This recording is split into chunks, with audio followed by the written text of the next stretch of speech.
Today we will do sum number 4, exercise 10.2. Topic is of class 10. Prove that tangents. अब again मेरे पास word क्या आ गया? Tangents. Tangents में I have told you earlier. Tangents क्या होते हैं?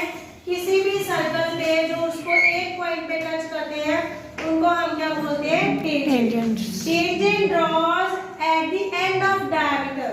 सपोज ये मेरे पास सर्कल का डायमीटर है, सर्कल का डायमीटर है ये जो मैंने लाइन ड्रॉ की है, this one is the diameter of circle are parallel. उसके ये एक एंड ये है, दूसरा एंड क्या है? ये वाला.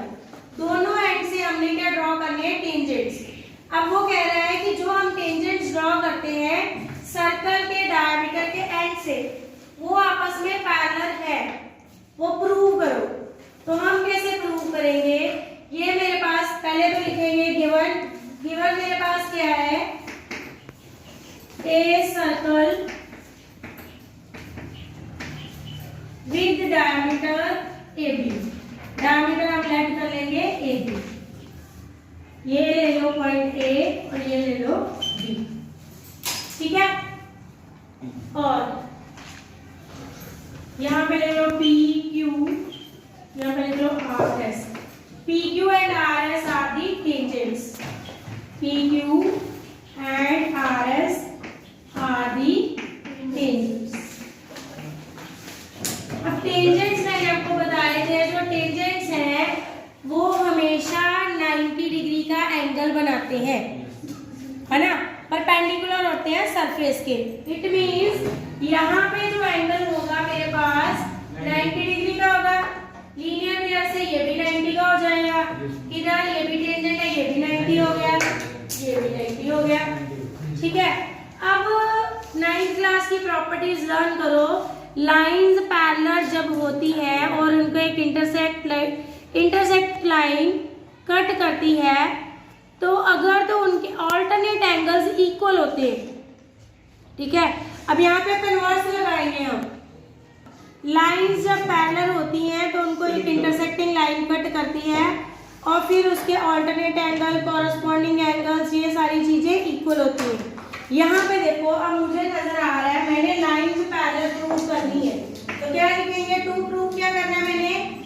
टू प्रूव में जो पी ए क्यू टेंजेंट है वो किसके पैरेलल होना चाहिए? आर बी एस के.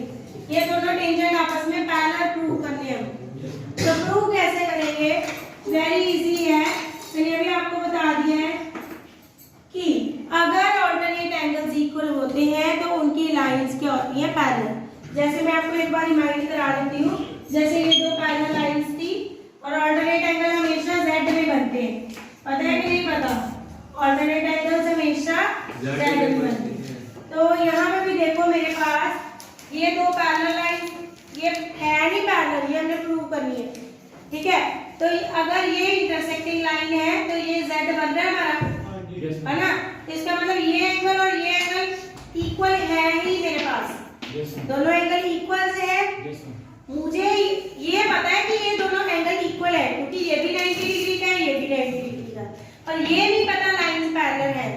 पहले मैं क्या लिखूंगी? ये एंगल्स इक्वल है. अगर एंगल्स, अब एंगल कौन से बन रहे हैं? ऑल्टरनेट एंगल्स बन रहे हैं. ऑल्टरनेट एंगल्स इक्वल हो, कहाँ पे इक्वल होते हैं? जहाँ पे लाइंस पैरेलल होती है. ठीक है ना? तो यहाँ पे इसका मतलब angle 1 is equal to angle 2 और ये भी 3 एंगल किसके इक्वल है? एंगल 4 के. दोनों किसके इक्वल है? Each 90 degree. अगर तो वो एंगल कौन से हैं? Alternate angles. तो अगर ऑल्टरनेट एंगल्स इक्वल है तो lines will be parallel. Angle 1 is equal to angle 2. क्यों है? Each 90 degree. ये मैंने आपको बोल दिया है. Tangents drawn, tangents are always perpendicular to the circle. Perpendicular means 90 degree angle. Angle 3 is equal to angle 4.